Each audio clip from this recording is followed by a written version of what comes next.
Plusieurs actions sont réalisées par l'exécutif provincial chapeauté par le gouverneur Moïse Katumbi Chapwe.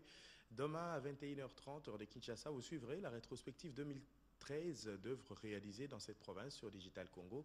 Pour le moment, nous vous convions à suivre ces petits extraits commentaires de Nolandou.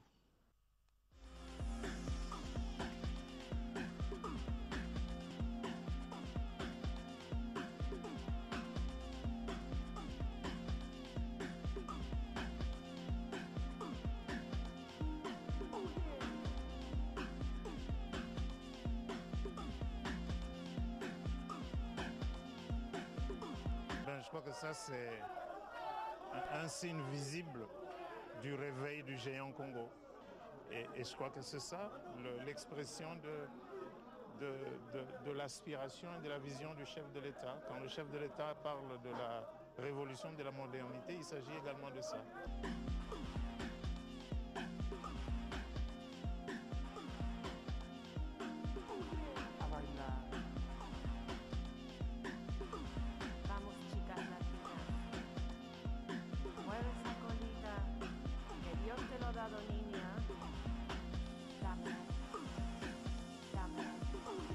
Non pas simplement l'homme de la parole, mais la parole dans l'action. Ce qu'il est en train de faire, qui est très impressionnant, ça fait la reconstruction du Nord Katanga. Ça fait le réconfort moral du peuple de ce côté-ci. Et ça honore le président de la République.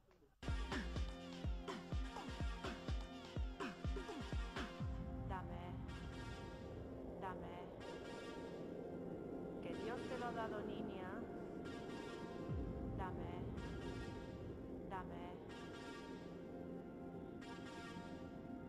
Quasi miraculeux, hein? Je dirais que Moïse est arrivé, hein? Et le miracle s'est fait.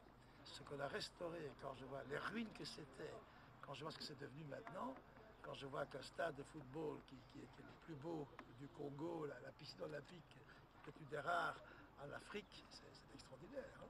Le Katanga est un modèle, oui.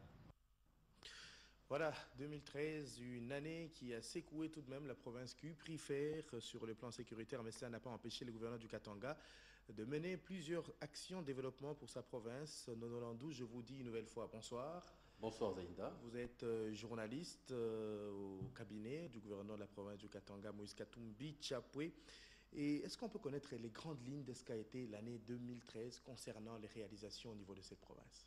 Effectivement, au travers cet exercice rétrospectif, nous avons brossé un tableau succinct des grandes réalisations du gouvernement provincial du Katanga et de l'honorable Moïse Katumbi Chapwe sur l'étendue des 4 districts de la province du Katanga et de ses 22 territoires. Vous le savez, une province qui a la superficie de l'Espagne, dans des conditions, des très grandes contraintes budgétaires qui n'ont pas empêché la réalisation des très grands ouvrages, notamment dans le domaine des infrastructures où nous citerons par exemple celui qui est actuellement le pont en béton, le plus long de la République démocratique du Congo, qui est jeté sur le fleuve Congo au Lualaba, fort d'une portée de 710 mètres, pouvant supporter jusqu'à 100 tonnes, d'une largeur plutôt de 10 mètres et qui a 2 voies. Il est juxtaposé et remplace un ancien pont qui n'avait que quelques 117 mètres de portée, sur lequel les véhicules engagés n'étaient autorisés à rouler qu'à 8 km/h et ne pouvant pas excéder 10 tonnes. Ça a été l'occasion de plusieurs accidents sur cet axe d'une très grande importance économique, avec des cargaisons entières d'acide qui se déversaient dans le fleuve. Il était donc temps. Et ce qu'il faut souligner également, c'est que ce pont a été construit sous financement entièrement du gouvernement provincial, suite à une décision du Conseil des ministres, par des recettes générées essentiellement par les péages. Et il est jeté actuellement sur le tronçon Likasi-Kolwezi, fort de 180 km, un tronçon qui, par un passé récent, était dans un état, passez-moi le terme eschatologique, où on a vécu toutes sortes de souffrances, des femmes qui s'accouchaient, des bandits qui attaquaient des commerçants. Mais à l'heure actuelle, en partant de Lubumbashi même, 300 km asphaltés, un tronçon sur lequel s'engagent aussi bien des poids lourds que des coccinelles. Et puis en ce qui concerne les domaines de la santé, qu'est-ce qu'il y a eu de particulier dans cette province? Vous me permettez, Blaise Aïnda, de pouvoir faire une petite marche arrière, toujours dans le domaine des infrastructures, pour ne pas donner l'impression qu'il n'y a eu des grands travaux que dans des centres urbains. Il y a à Kamina actuellement installé une usine de fabrication d'asphalte d'une capacité de 50 tonnes d'enrobés par heure qui a permis le lancement au mois d'avril de l'asphaltage de la voirie de cette partie au nord de la province du Katanga. Et pour répondre à votre question, dans le domaine de la santé, nous allons retenir pour 2013 dans la cité de Kipushi, une cité minière qui se trouve située à 30 km de Lubumbashi, l'érection du tout premier hôpital de l'État. De tout ce temps, depuis la colonisation, il n'y a eu que des hôpitaux privés dans cette partie de la province. Et par l'engagement du gouvernement provincial du Katanga et de l'honorable Moïse Katumbi Chapwe, il est actuellement construit l'hôpital du cinquantenaire qui bénéficie de 120 lits, beaucoup de services équipés et qui a ouvert ses portes l'année 2013 pour ne pas citer en construction le grand hôpital à la cité Caravia et l'installation du bloc opératoire celui qui sera le bloc opératoire le plus sophistiqué d'Afrique australe, actuellement au 5e niveau de l'hôpital général Jason Sendwe. Ok, alors on vous voit souvent avec des reportages en ce qui concerne les domaines de l'éducation, ces domaines-là aussi a bougé.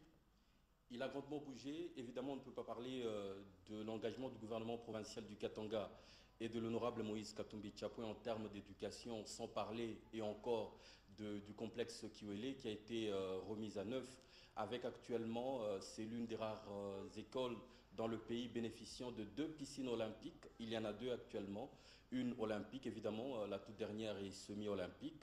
Kiwele qui est déjà connu s'ajoute plutôt à qui s'est ajouté un collège technique qui répond aux besoins intrinsèques d'une province qui a besoin des techniciens. Le couple, et cela est un apport particulièrement au départ privé, le couple Karine et Moïse Katumbi a construit un collège technique ultra moderne qui a été illustré au travers le petit résumé diffusé. Et la particularité de cette construction est qu'elle a été remise gracieusement à la communauté des pères jésuites qui se charge de la gérer et de pouvoir encadrer des jeunes dans des domaines essentiellement techniques, l'informatique, la soudure, la plomberie, et ainsi mettre par exemple à la venue des plombiers, des soudeurs de l'Uruguay qui viendraient par exemple pour travailler sur des chantiers miniers. Ok, une dernière question, Moïse Katumbi Chapwe. Est-ce qu'il garde toujours son salaire et ses frais de mission au profit des populations les plus démunies?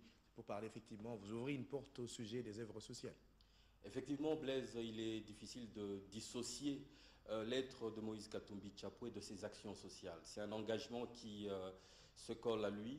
Vous le savez de tout temps, ses salaires, ses frais d'émission, il les consacre à des œuvres sociales. Et pour 2013, nous allons retenir principalement, lorsqu'il célébrait, il commémorait le 10e anniversaire de son retour d'exil. Il a rassemblé toute cette somme à laquelle il a ajouté les frais de transfert d'un joueur du tout-puissant Mazembe en Europe pour donner à la communauté des personnes vivant avec handicap 22 bus de transport pour que ces personnes vulnérables, entre guillemets, puissent au mieux se prendre en charge. Merci beaucoup Nono Landou et merci d'avoir répondu à cette invitation. Et je pense que nous vous recevrons dans des émissions beaucoup plus élaborées pour mieux vous étendre sur les sujets. C'est moi qui vous remercie Blaise, en même temps que je remercie Digital Congo. Voilà, les œuvres sociales, c'est aussi la province du Nord Kivu qui a bénéficié effectivement des 200 000 $ remis par le tout-puissant Mazembe, laquelle somme plutôt a servi à la construction d'un centre de santé au niveau de la province du Nord Kivu pour la population.